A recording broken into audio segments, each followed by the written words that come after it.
Hey VC, Tony here. Tony's LPs are us. Thanks for stopping by my channel. And thanks to all the subscriptions. If you haven't subscribed, please consider doing so. It really helps us out. And of course, if you like what we're doing and you want to add to the discussion, contribute to the channel, we really love that. And people really love it. But this is about this record, LA Woman. I just saw a video from Chad Kassem of Acoustic Sounds, Analog Productions.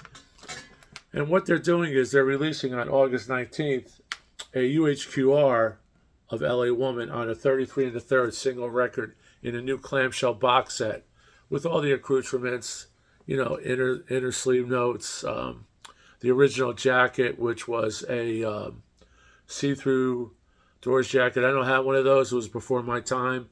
I was only 10 years old when the Doors record was released, and I've never seen a affordable first edition copy, so I don't have one. But this record's fantastic. This is 45. This is cut by Doug Sachs. The new one is cut by Bernie Grudman, and Chad is saying it's off the charts. It blows the original pressing away on Elektra. And he says it may not be as good as the 45, but he's saying a lot of folks want 33. My question is, why the LA Woman record out of all the thousands of records that people are clamoring for a nice UHQR done properly, maybe even a 45 UHQR. But this is a 33 1/3. Here's my reissue of this record, which sounds great. This record always sounded good. Even though it's a very long record, it's about 24 minutes a side, they still managed to get a lot of sonics in those grooves. The 45 goes without saying. But that's Green Electra. Really nice Nearman copy. And here's the jacket. So I'm just posing this question. Do you think that was a good choice? Are you going to buy it? If it was up to me, I don't mind getting up to change one, and especially this record. It's still a pretty good, it's still about 13 minutes, 12 minutes aside, so it's not bad because the record initially was long. But this one is just fantastic. I'm not sure if these are numbered or not. They may still be in print, I don't know, but you could probably pick one up for less money than a UHQR would be. Here's the label. And I'll show you, there's a little card that comes with it. And there's the, have a little seam split there.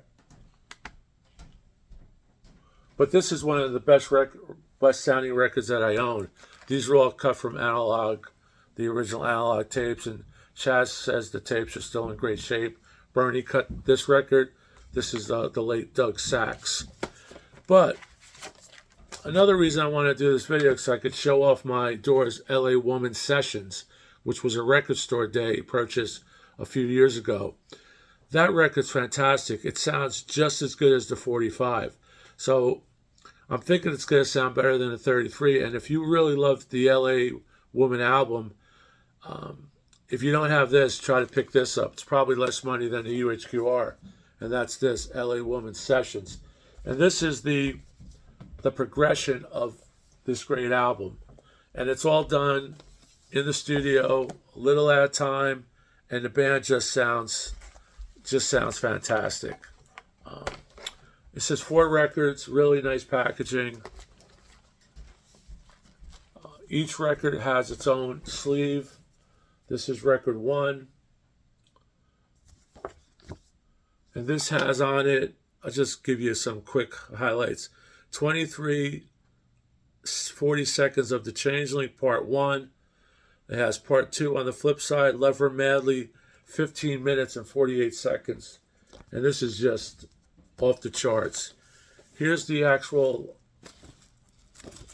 shrink wrap, which I saved. And the shrink wrap goes on to say, 4 LP set. Hear the progression of each song on LA Woman as it develops in the studio. Includes the original demo of Riders on the Storm, newly remixed from the original multi-session tapes, limited edition. And there you have that.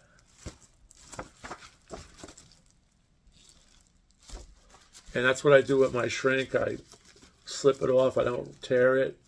Record store days. This was about $80, but it's well worth it. 4 LPs, don't forget. And they are in the room. Have the bass player shift with them.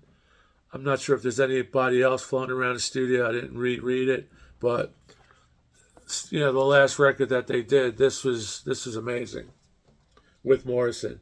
Now this photo, I believe when Chad showed the UHQR, I think there's some photos similar to that in that package. This is LP4. This has been down so long, 15 minutes.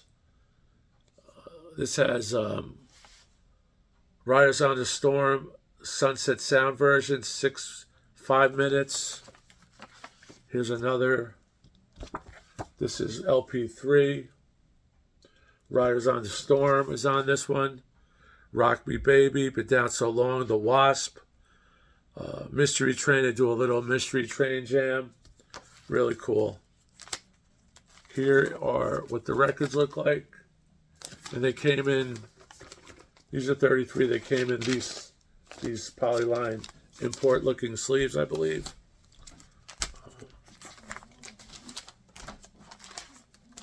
But again, was that a good choice? Are you going to go out and get that UHQR for whatever it costs, whatever the UHQRs are going for today? Or do you have a good copy of the 45 that they did a few years ago, the double 45 cut by Doug Sachs? Here's LP2.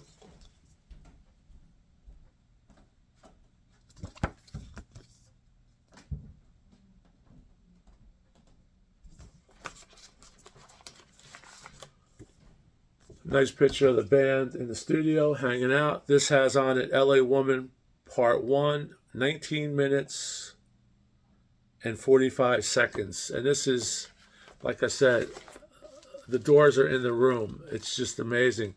They're in the room with this 45 RPM. I'm sure they're going to be almost in the room for the 33. We just dropped one of my new stand-ups I pulled out of the archives. I collect James Bond stuff, so I just figured I'd put that up. But this is made in Germany. This is a limited run. This is number 1996. Not sure how many is done. This is a Rhino release. So you have your choice. Do you go for the new UHQR? Are you happy with what you have? Maybe you have a reissue. Maybe you have the original Doors LA Woman, which looks like this, but this is clear. Or you go with this. My money is on this as best sounding, and this box set sounds good. It's not the album, of course, but it's the album as it's being developed. So if you're a Doors fan, you probably have that Record Store Day album anyway, but I just wanted to point it out. I had a good opportunity to do so. Just some highlights. Again, Chad is releasing that on August 19th, which is coming up. UHQR 33 1/3 in a new box. It's a box that similar to the old boxes of UHQR, but this one folds over. It's not a slipcase. He said something about the cost of those are almost prohibitive. Bernie Grunman, 4,500 pressed, and again, August 19th. Analog Productions. So whatever you're into, just leave your comments. Do you think that's a good choice? You know, there's thousands of records that Analog Productions can do a one-step on. That was kind of odd. He says he kept it under wraps. I didn't know about it. I didn't hear anything about it through the VC. Maybe you did. You know, that Rhino stuff is leaking a lot now. We kind of shifted away from the UHQR and the one-step. But Doors are coming out, 4,500. It's a hefty price tag. But if you're a Doors fan, you're probably going to pick it up. But for my money, this will be the essential. 45 RPM, cut by Doug Sachs. Thanks a lot. Keep rocking. If you haven't subbed, please do so. And keep rocking Analog Productions. Thanks a lot. Ciao.